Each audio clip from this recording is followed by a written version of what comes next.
All right, everybody. Uh, all's better this Tuesday. Arsenal, I'm sure you've been watching, just wrapped up 3-1 win over Southampton at St. Mary's. Bogey team, bogey ground. Actually, they lost their FA Cup on Saturday. Sam, this really helps wash the taste away. Welcome to Sam.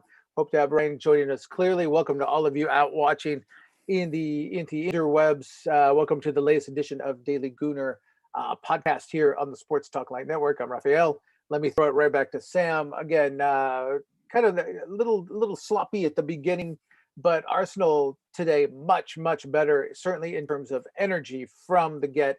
They were all over Southampton. Yeah, essentially we played Southampton at their own game. When we played them in the FA Cup, it was very flat. But today you can see that the energy was there. You can see with the players that started, I was very impressed with Pepe out on the left-hand side. I think that's, if he's going to continue, that's where he needs to theoretically play. But ultimately, we pressed them high. We suffocated them and we come away with the result. We pressed high, won the ball high. And that's where the majority of the goals come from today. So very happy with the performance and massive 3 points. Yeah, as you said, press from the beginning, turnover right away. Xhaka fed Lacazette. Looks like he was going to get a goal right in the first minute. A little unlucky. Tried to nutmeg the keeper. His keeper was spreading out wide. Just glanced off his thigh, kind of bounced up. Didn't have enough, not flat enough to get through. Slipped through for the early goal, and then Arsenal kind of got caught flat-footed. They conceded a corner and gave up a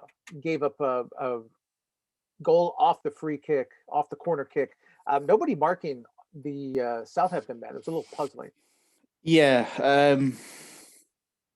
I'll start at lack of shot first and foremost. When you're going through one-on-one like that and the keeper's already diving to the left-hand side, it's I don't know what was going through his head. Maybe it's a chance that come too early, but ultimately you need to lift that over the goalkeeper's trailing leg, sorry. But as you say, they went down the other end, got the corner. Pepe on the edge of the area looked like he was ball watching, but I don't know. You shouldn't ever leave somebody out on the edge of the box unmarked. You need everybody to pay attention, and ultimately we got caught. It was unlucky by Leno, actually. He got quite a solid hand to it, but with the way that it was forced into the ground and bounced up at him, it had quite a bit of pace on it on a slippery surface.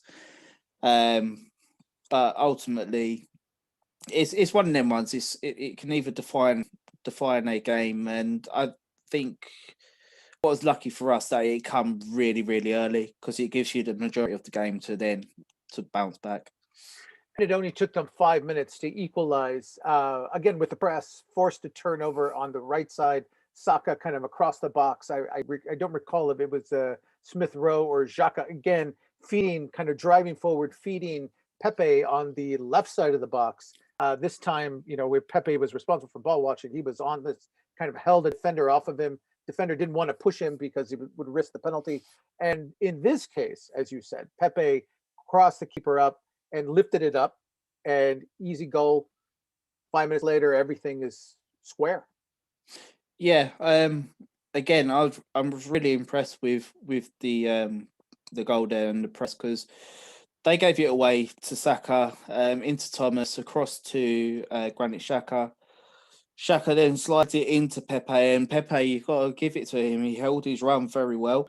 He's used his body very well to get in front of Bellerin and ultimately hold him off. I did actually think at the time that Pepe might go down and get the penalty, and potentially, no, it's double jeopardy, so it wouldn't have been a red anyways. But I thought he might have gone down, but credit to him, stayed on his feet. He knew what he wanted to do, got the ball out of his feet early doors, and slotted it right across the keeper. So great finish, ice cold, absolutely superb goal.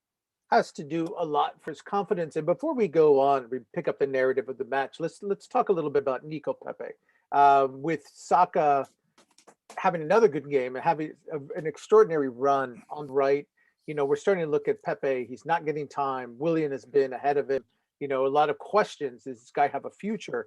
With Aubameyang out, and obviously with Martinelli, the club being very careful with him coming back from his injury. Here's Pepe's chance back on the left. And actually, let's go back a little bit in time. I think one of their last cup matches, I think it was Europa League matches, Sam, Pepe got a start on the left and Saka was on the right. And that combination worked really, really well. And we talked then that being left-footed, might Pepe have a future on the left? Well, he certainly helped himself today playing on the left. Yeah. For me, it allowed Pepe to do what Aubameyang does and come in as a second striker. Because if you look at our players, a bit how do I put this? Asymmetrical. So the right always hold the width and doesn't really come into the box. It would hold the width to then cross into the left, so that the left winger acts as a second striker in the box. So it allows Pepe, and that really facilitates Pepe's skills to be in and around the box. Also, as we've seen many a time, Aubameyang isolating players one-on-one on the opposite side when there's been a switch, and it allows Pepe to do exactly the same. And with Pepe's skill set, it boosts and benefits him. So when Aubameyang's family issues are finally resolved, and sending love and prayers to them, for me, I think Pepe's long term will be out on the left hand side, and that really poses a question to Arteta as to how do you then fit Martinelli in? How do you fit Aubameyang in? Do you drop Lacazette or shun Aubameyang up front to then play in behind? Because you don't really need the striker to get involved if you've got people like Smith Rowe, Pepe and Saka across that middle three. You just allow the striker to be exactly that and be the striker, as well as throwing in Martin Odegaard into the mix as well. That talk about him in a little bit. Yes. Right. But let's stay with that. Sam, we've talked a lot about how Mikel likes interchangeable parts, and we've talked about players who can play in a variety of positions. Obviously, we know Saka can play left or play right, play kind of midfield, play on the flank. But we're seeing this maybe with Pepe having some flexibility. But as you're saying there, maybe Martinelli can go central, maybe Aubameyang can play central. We know Lacazette needs to be central. I think that kind of question has been answered. But as far as these other players, you can move them around. You can really, it's after all of this fuss, after all of the problems of scoring goals, suddenly the team is starting to find goals in bunches. I mean, we look at it today, all three forwards scored, right? We'll get to the third goal in a moment, but that's a nice problem to have all of a sudden. Yeah, definitely. And for us, one thing that we've always discussed on here when we've been attacking, one thing that when we was really in the dip, one thing that we really lacked was passing lanes in the final third. And now that we've got Smith Rowe playing in between the line, you've got Pepe that's able to hug the line and come in, same with Saka. You've got passing lanes, because then you've got fullbacks like Tierney, Bellerin not so much, and Cedric willing to bomb on, do the overlap. So again, it creates more passing lanes for our midfielders. And one thing that I've really noticed over the last couple of games when Partey's been back, it gives Saka that more freedom and more time on the ball to be able to pick out the passes he wants to be able to play, because he's very capable of playing sublime passes. He really is. And really couple today. No question.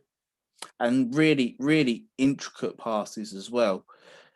Because he knows that he hasn't got to have the ability to turn around and run the other way if it were to turn over, because you've got Thomas Partey with his athleticism. he'll be able to make that ground up and be that shield that people think that Saka should be. But it just gives us a lot more in midfield. Well, let's stay with those two, because one thing I noticed, as you were saying, we talked about this 2 matches ago, before the FA Cup match where they really struggled. But that's a good comparison because they didn't have that. I mean, we saw El Neni there. We saw Danny Ceballos is out, but we saw Xhaka and El Neni, and the forward passing between the deep midfield and the forwards was not there. And then that's a big change for today. Thomas Partey being able, and Xhaka as well, being able to go forward a little bit and then find wingers or fullbacks who were just bombing forward on the wings, and then suddenly with one pass from deep, they're loose. Yeah, no, absolutely. With our fullbacks and with the passing, it enables, and with the two in the middle, it enables us to really push on.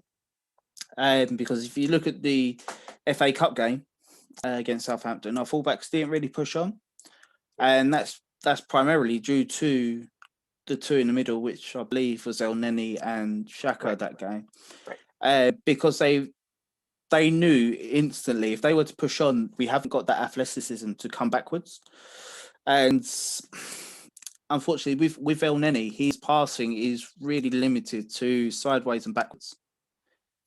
Whereas if you look at today, the fullbacks were really pushed on because they knew that they had safety link in Saka and also in Thomas Partey.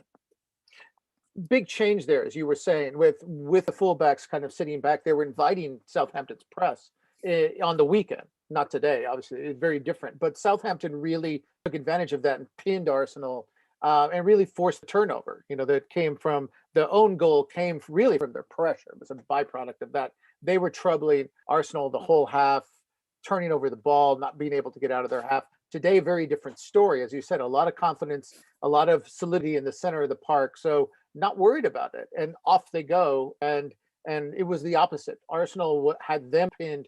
Arsenal was it could have easily been 3-0 or 3-1. Let's talk about Cedric a little bit with this. We'd still have our mouths open if he'd made that wonder volley that just sailed about a foot to the right. We caught, came up, but he and Hector Bellerin were spent a lot of time in Southampton's third today. Yeah, and as Ryan said many a times, probably about 9 months ago now, it's probably time for Hector Bellerin to take a seat. Obviously, today's situation and enables Cedric to come in on the left-hand side, but he seems at the moment to be Mr. Consistent, regardless of what side that he's on. He gives us a perfect final ball 9 times out of 10. He gives us good, solid defensive stats as well. So for me, when Tierney's back in place, I think possibly I'd probably sit Hector down onto the bench, put him on the bench, and give Cedric a run of games now, because realistically, it's if Cedric is serious about being Arsenal's starting right back, he really can get on a run now, because he's realistically been Mr. Consistent up and down that pitch. Whereas if you compare it to Hector Bellerin, Hector's he's not had the best of times of it recently. He's playing safe, if that makes sense, because he'll go so far, but then he'll turn it into the midfield or he'll cut it back. He doesn't make that risk of a pass into the forward line and link up with the person in front of him. He will tend, if he sees somebody in front of him, he'll tend to stop on the ball, turn in, pass into the midfield, or turn backwards. He won't take that risk of trying to burst past somebody, because obviously we all know that he's got the pace of obviously with his ACL injury. Again, with the documentary, I would recommend people go and watch that on YouTube.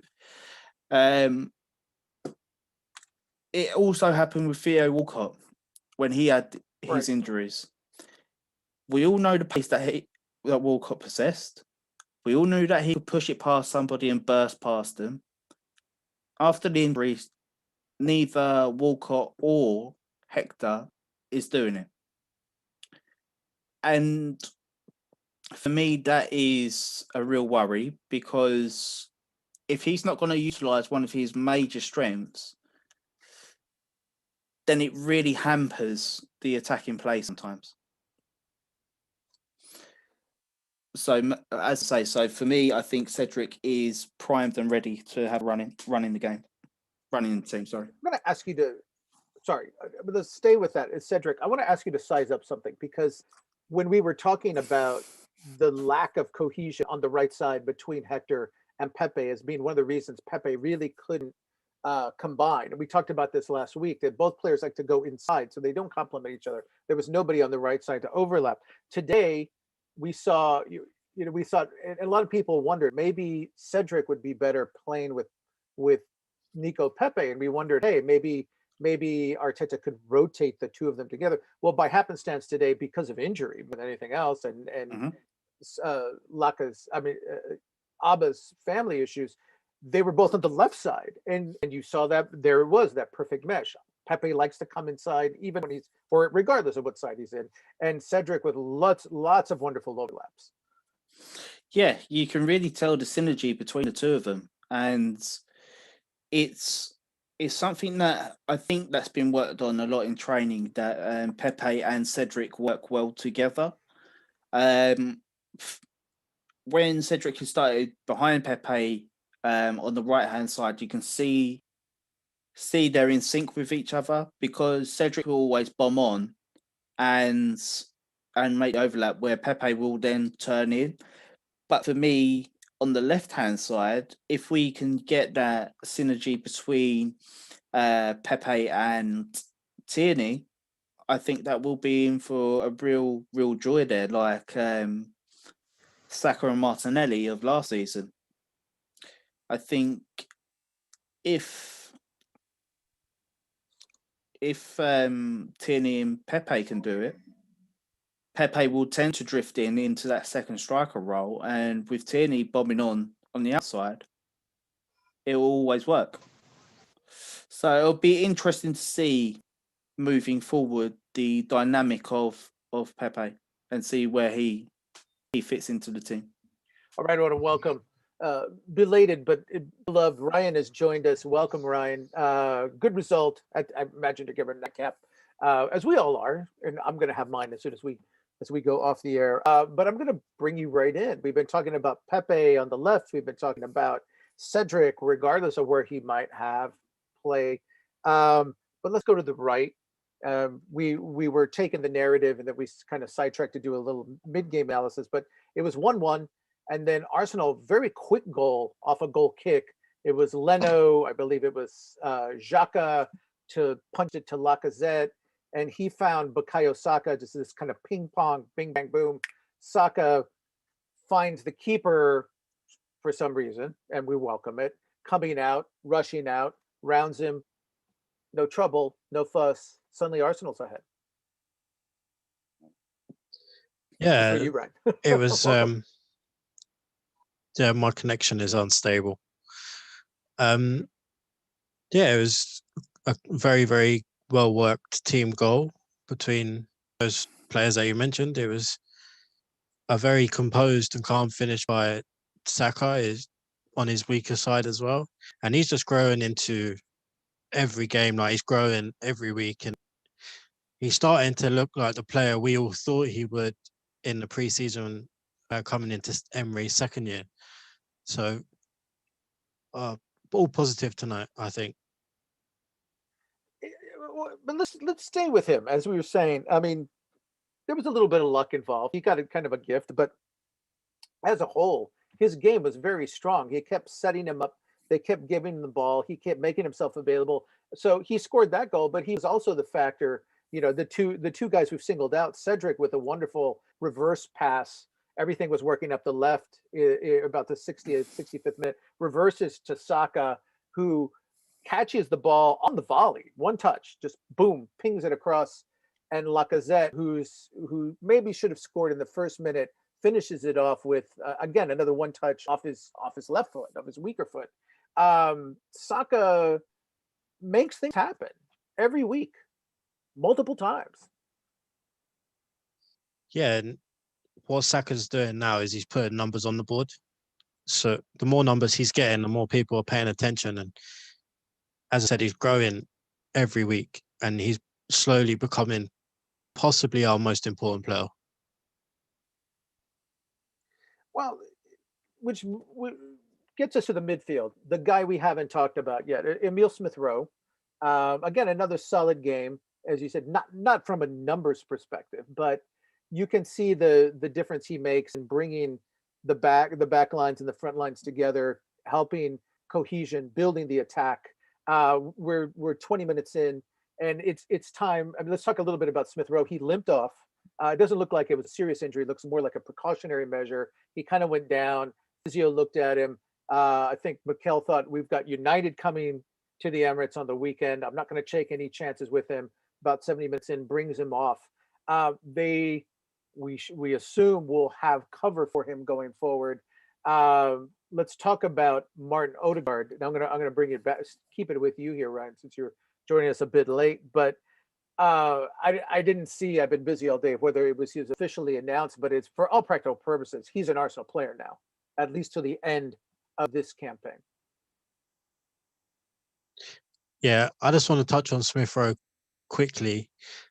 You say that his numbers weren't, numbers-wise, he didn't really affect the game, but he had 7 ball recoveries, which then starts us off on the front foot, which pushes us a lot forward, which Ozil, Willian, any number 10 that we've had in recent years has not done.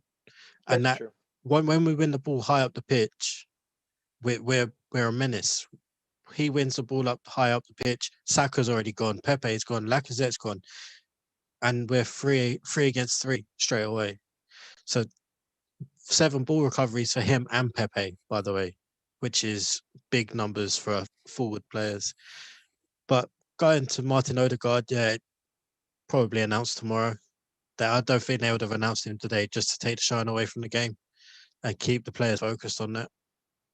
Okay, Sam, let's bring you back in. Let's talk about Martin Odegaard. Again, everybody's excited about him. I think everybody who's looked at him knows his history. I mean, he trialed with Arsenal when he was, 15 years old, back in 2014.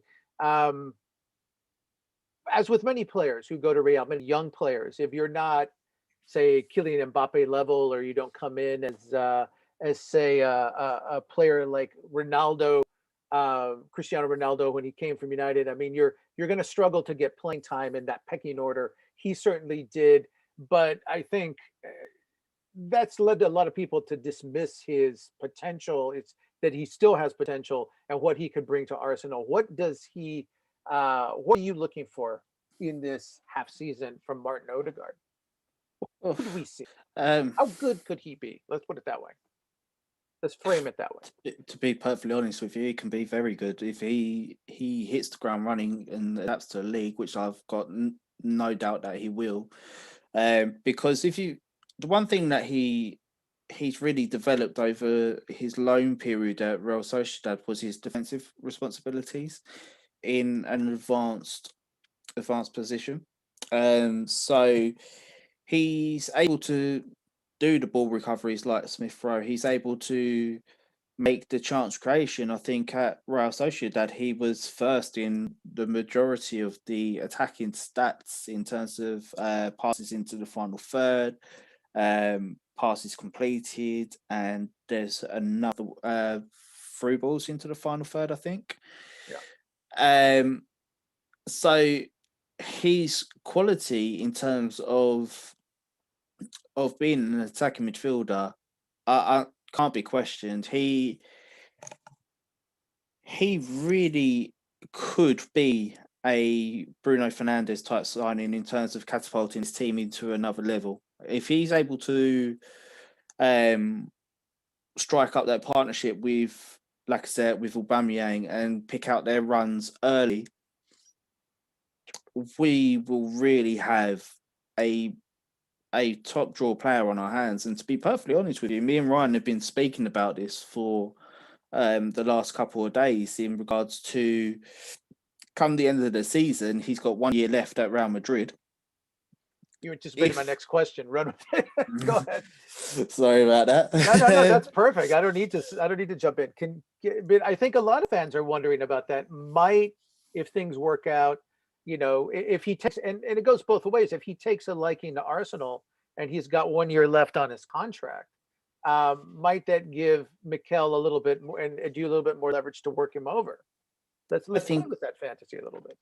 I think it will. I think that realistically, Odegaard wants a club where he can settle and be a mainstay in. And a lot of people have said that he'll be coming in to replace Smith Rowe. No, he'll be coming in for competition. The two can play in the same team together because both have got experience on the wings. When Odegaard was at Vitesse in Holland, he was playing on the right side of their three. Again, high numbers, was their player of the season. So he's got experience there. It's a case of if he wants and sees the project that Arteta's putting in place, and if he creates the type of numbers what a lot of people are expecting, and the big if is if Zidane is still at Real Madrid, then I think we've got a very, very good shot at Odegaard staying here long term, because realistically, Zidane doesn't trust young players at Real Madrid. He only trusts the old guard and gives youngsters fleeting minutes. I've seen numerous reports saying that potentially Militao could be heading out on loan because Zidane doesn't trust him. So, and then also you've got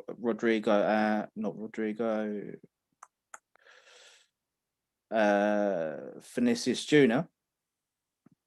Again, numerous reports coming out of Spain saying that he could be going on loan or sold in the summer.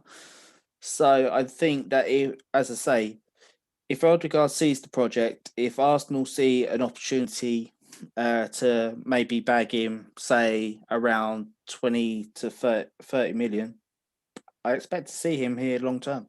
Let's talk about the project. Again, even enticing topic. Ryan, let's throw some numbers up. We talk about numbers here in the show. 5 weeks. We go to Christmas week. We're entering one match left in January. It's a big one at home this weekend against United. But coming into the match, Christmas week, Arsenal were 15th in the table, 14 points, 14 matches. 6 matches later, 16 out of 18 in those 18 of those 6 matches, they've risen from 15th, and currently they are sitting 8th. Now their teams around them with games in hand, but we're still early in the season. That's still an impressive leap. They're moving where they need to be. They're still with it. There is an opportunity, especially with this match coming up this weekend. They get a result there to really think big.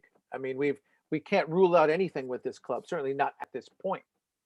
And with Martin Odegaard coming in, I'm sure that's part of the sales job that Mikel Arteta made. Yeah, you're absolutely right. And Arsenal I said this at the start of January, to put a run together, build the momentum, build the team morale, and then get to January, get all the bad eggs out, which it looks like we've done, barring Mustafi, and then just carry on going, carry on building and building and building, and that looks like what is happening, barring what happened at the weekend in the FA Cup. But when you play Willian at number 10, that's what happens. Oh, we'll get into that. The less we say about that, the better. But if we, I was saying to Sam the other night, our running, all the big teams apart from Chelsea have to come to the Emirates. So I would fancy my chances at top 4. No reason to rule it out. I mean, if you look at it at this minute, West Ham is sitting in the top 4. So it's been a topsy-turvy year. Southampton was up there for a while. It seems that nothing is fluid, nothing is certain. Chelsea changed their manager this week. A lot of flux in the league. A lot of teams, nobody's really made a crazy move. It's strangely enough for all this talk of, it's only a loan for Odegaard. It's only a loan for Matty Ryan. There may be another loan, but with Cedric coming up, who knows if they'll look for a left back now. But Arsenal has been the active club. This is the nature of COVID. Nobody's making big buys anywhere in Europe this month. Go ahead. No, I'll stay with you. no, they're not. And it's, as you said, pandemic has caused a lot of financial difficulties around the league. No one wants to part with any money in the long term, so everything's all very short term. But that suits us. Realistically, we get a 6-month loan for Ryan, a 6-month loan for Odegaard, and if we can sign a backup left back, then brilliant. But then we get to the summer, all of the big contracts have gone. Hopefully we'll have all the sponsor money. Hopefully we'll have European money. And as reports today said that we're going to go for a big deal in the summer, hopefully it's a certain number 10 in the Midlands. If you watch the show, you know who we're talking about. You know who Ryan's talking about. Ryan's been drooling over this gentleman for a long time. And I'll be real. On the show, we hope you're right. And I'm sure a lot of people who watch us and follow us hope you're right too. All right, gentlemen, let's turn it to the weekend. Arsenal's given us the reason to really think big. Sam, let's bring you back. United come. Obviously, United is sitting in the top 4. They're not number 1 right now. City took that back, but they've been on a run themselves. And but this is a club that Mikel Arteta has played pretty well against. He's been able to figure out Ole Solskjaer pretty well. He's won both of his matches against United in the league. Chance to sweep United in a season. That's a rare event, certainly in recent years. Yeah, he is. But I think that Mikel's got Ole's number. If you look at United's games, they haven't really dominated games and really put teams away. They've got lucky in certain aspects. I think if we're able to keep it tight at the back, and hopefully Aubameyang be back in the team. But if not, I would probably put Pepe out on the left hand side, because if you run at this Manchester United defence, they'll shit the bed. They don't like players running at them, and they will make fouls. Now, a lot of it depends on the referee that we're going to be getting as well, because if there's a referee that isn't scared of making big decisions and giving a yellow card early, then Manchester United will struggle. But if it's a ref that will give them 110 chances, then you've got to look at a different game plan in terms of trying to break that Manchester United team down with your passing. And I think, again, we've got that, because if you've got Pepe out on the left, again, he'll be able to isolate and work with either Tierney or Cedric. Saka will always pick up a position that will be dangerous. So, again, that's something that our midfield can really pick him out. And with Thomas Partey in the middle of midfield, he'll keep Bruno Fernandes quiet, because if we go three in the middle, Odegaard or Saka, marking the other 2 midfielders, or occupying rather, then that allows Thomas to track Bruno Fernandes and really nullify him, because if he's nullified, for a Manchester United team, they really run out of ideas. I'm going to stay with that idea. Ryan, I'm going to bring you in your observation. But before we leave, Sam, one quick question. Talking about, if Tierney is available, do you play Cedric on the right, given what he's shown, certainly today?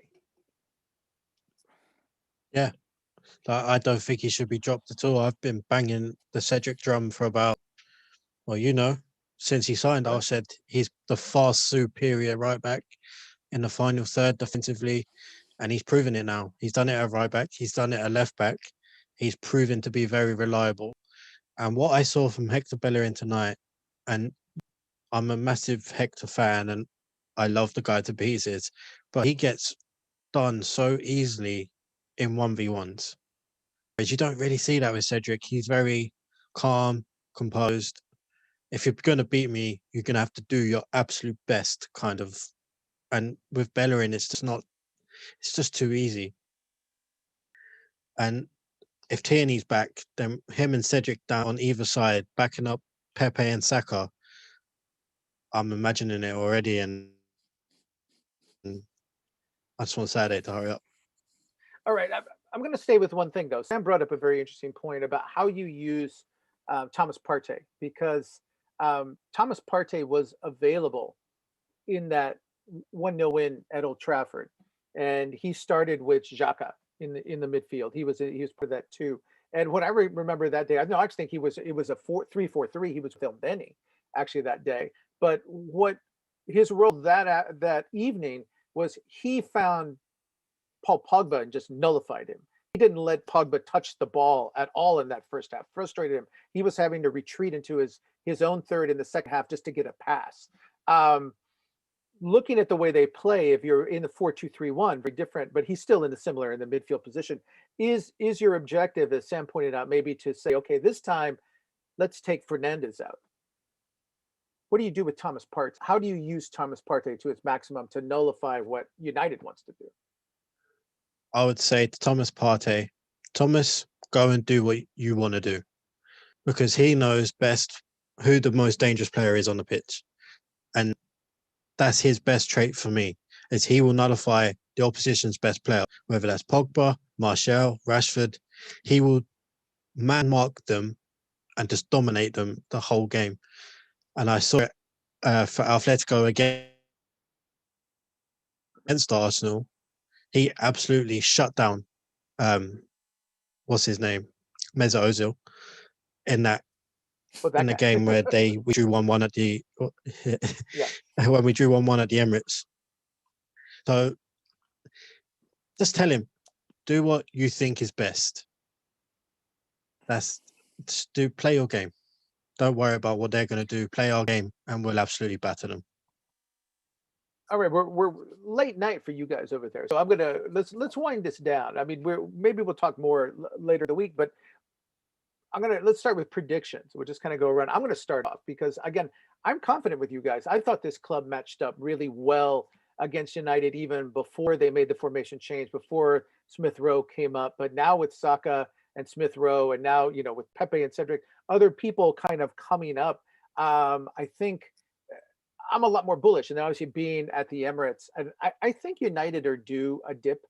As they've been on a good run, we've been on a good run, but I just think the matchup works really well for us. I would say 2-1 Arsenal. Sam, we're slapping them 3-0. Oh, you're even more optimistic than I am. Okay, Ryan, you get to finish this. I'm gonna go 2-0. 2-0. Okay, you guys are more optimistic than even me. Can I just say something quickly? All right, please. Pierre-Emerick Aubameyang. I don't know what's happened. Whatever it is, we are with you. All of our support is with you. I see the players lifted the 1-4 up tonight. Whatever it is about Pierre-Emerick Aubameyang, we support you. We send all of our love to you.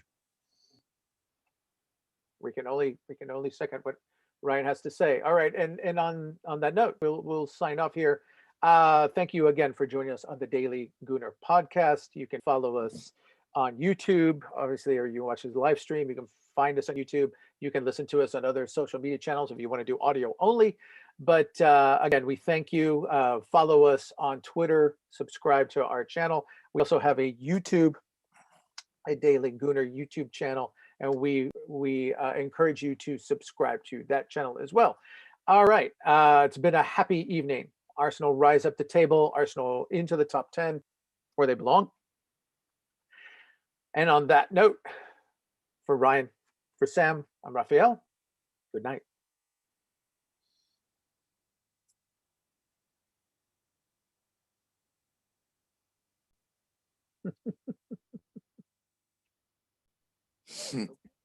Okay. You see that last comment? The Lakers one. I don't understand, but I'm still watching. You guys hooked me. All right, it's hypnotic. Well, found something happy. Lakers. So Any Arsenal player, any Arsenal fans on the Lakers, Ryan? Arteta on Aubameyang. He's having a difficult time right now, and this win is for him. Ooh. Wow. I don't want yikes. I don't want to speculate. Somebody in his family's ill. Hmm. That's all I can think of. Sorry, I'm so late. I completely forgot. we kept the seaworm for you, man. You walked right in and sat down. Gave Sam a break because I sound like I've been talking too much. I need a break here.